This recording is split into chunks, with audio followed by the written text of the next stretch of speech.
Good morning friends, Royals education में आप सभी का स्वागत है। आज की तारीख है 17 अक्टूबर 2020 और आज के current affairs and editorial session में आप सभी का स्वागत है। इस सेशन में हम बात करेंगे इम्पॉर्टेंट नेशनल और ग्लोबल लेवल के इश्यूज़ की, उन सारे टर्म्स की या उन सारे इश्यूज़ की जो कि यूपीएससी जैसे एग्ज़ाम्स के लिए इम्पॉर्टेंट होते हैं। ठीक है, तो सबसे पहले हम बात करेंगे वर्ल्ड बैंक की। वर्ल्ड बैंक की आज हम क्यों बात कर रहे हैं? क्योंकि हमारी फाइनेंस मिनिस्टर जो है निर्मला सीतारमण जी, उन्होंने वर्ल्ड बैंक की एक मीटिंग अटेंड की। दैट्स वाई इंटरनेशनल ऑर्गेनाइजेशंस की लिस्ट में ये अपने आप में बहुत महत्व रखता है। दैट्स वाई आज हम इसके बारे में चर्चा करेंगे। वर्ल्ड बैंक में 189 मेंबर कंट्रीज़ हैं। ठीक है, ये एक यूनिक ग्लोबल पार्टनरशिप है, मतलब ये एक वैश्विक पार्टनरशिप है। विश्व के कई राष्ट्र मिलके इस वर्ल्ड बैंक को चलाते हैं, इसकी वर्किंग होती है। ठीक है, इसके 5 वर्किंग इंस्टीट्यूशन है। वर्ल्ड बैंक अकेला कोई इंस्टीट्यूशन नहीं है, इसमें 5 ऐसे इंस्टीट्यूशन हैं जिनकी मदद से वर्ल्ड बैंक काम करता है। ठीक है, तो ये 5 जो डेवलपमेंट इंस्टीट्यूशंस हैं वर्ल्ड बैंक के अंदर, ये कौन कौन से हैं इनके बारे में हम थोड़ा सा देख लेते हैं। सबसे पहला है IBRD, international bank for reconstruction and development, जिसका काम होता है लोन, क्रेडिट और ग्रांट प्रोवाइड करना कंट्रीज़ को। उसके बाद होता है IDA, इंटरनेशनल डेवलपमेंट, जिसका काम होता है कि जो कंट्रीज़ जहाँ पे इनकम बहुत कम है लोगों की, उन्हें या तो कम इंटरेस्ट में लोन देना या तो बिना ही इंटरेस्ट के लोन प्रोवाइड करना। तीसरा जो वर्ल्ड बैंक का इंस्टीट्यूशन है उसका नाम है IFC, इंटरनेशनल फाइनेंस कॉरपोरेशन, जिसका काम होता है इन्वेस्टमेंट एडवाइस देना, मैनेजमेंट की बातें बताना, किनको, कंपनीज एंड गवर्नमेंट्स को। ठीक है, इसके बाद है आपके पास MIGA, मल्टीलैटरल गारंटी एजेंसी, जिसका काम होता है लेंडर्स और इन्वेस्टर्स को पॉलिटिकल रिस्क से बचाना। जैसे कि अगर युद्ध वगैरह की स्थिति आ गई तो जिन देशों ने उधार दिया है किसी देश को या जिन देशों ने किसी दूसरे देश में इन्वेस्ट किया है तो उन्हें पॉलिटिकल रिस्क से बचाना। अगला जो इंस्टीट्यूशन है वर्ल्ड बैंक का वो है ICSID, international centre for settlement of investment disputes, जिसमें क्या होता है इन्वेस्टर्स और कंट्रीज़ के बीच अगर डिस्प्यूट आता है तो उसे सॉल्व किया जाता है। तो ये है वर्ल्ड बैंक इंस्टीट्यूशन। यूपीएससी में विभिन्न तरह के क्वेश्चन बन सकते हैं, जैसे आपको दे सकता है कि वर्ल्ड बैंक के बारे में निम्नलिखित कथनों पर विचार करें, और वहाँ पे दे सकता है कि ये वर्ल्ड इकोनॉमी के लिए है, ये पॉवर्टी के लिए है, तो ऐसे करके क्वेश्चन बनाए जा सकते हैं। ठीक है, इसका हेडक्वार्टर है वॉशिंगटन DC में, इस बात को याद रखिएगा। नेक्स्ट हम बात करते हैं क्वेनन कॉन्स्पिरेसी थ्योरी। ये एक कॉन्स्पिरेसी थ्योरी है जो इस समय काफ़ी ज़्यादा पॉपुलर है।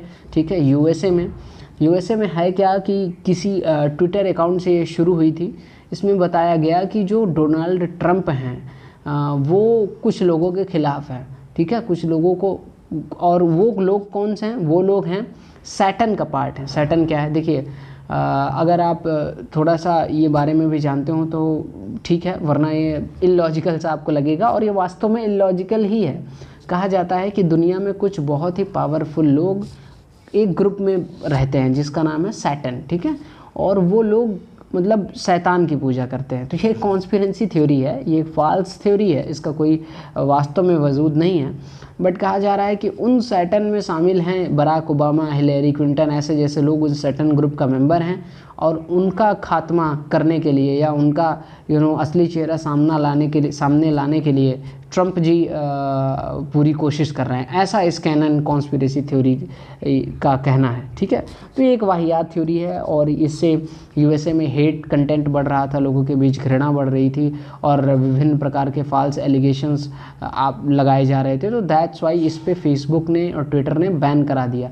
तो इसलिए हम इस न्यूज़ को लेके आए हैं कि कैनन कॉन्स्पिरेसी थ्योरी क्या है, जिसने हाल ही में अमेरिका में काफ़ी चर्चा पाई है। ठीक है, नेक्स्ट हम बात करते हैं वर्ल्ड इकोनॉमिक आउटलुक की। तो IMF, इंटरनेशनल मॉनेटरी फंड का latest world economic outlook report जारी हो गई है। देखिए, ये एक रिपोर्ट है, इसमें दिया क्या जाता है, इसमें पूरे विश्व की इकोनॉमी की रिपोर्ट होती है। किसमें? World economic outlook.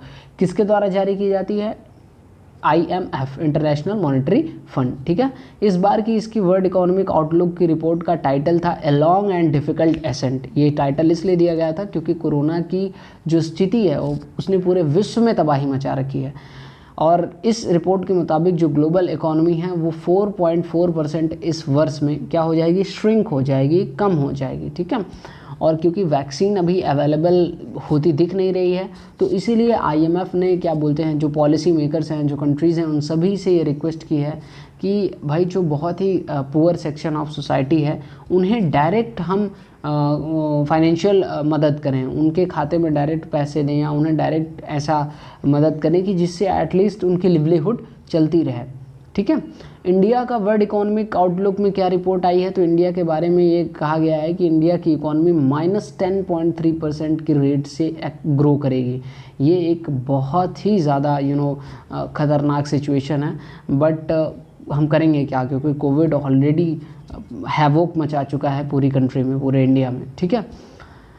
Thank you so much. आज के लिए इतना ही। ये मेरा मेल है oaditya900@gmail.com। आप इस पर अपनी क्वेरी पूछ सकते हो, हमारे टेलीग्राम चैनल से जुड़ सकते हो। मिलते हैं कल।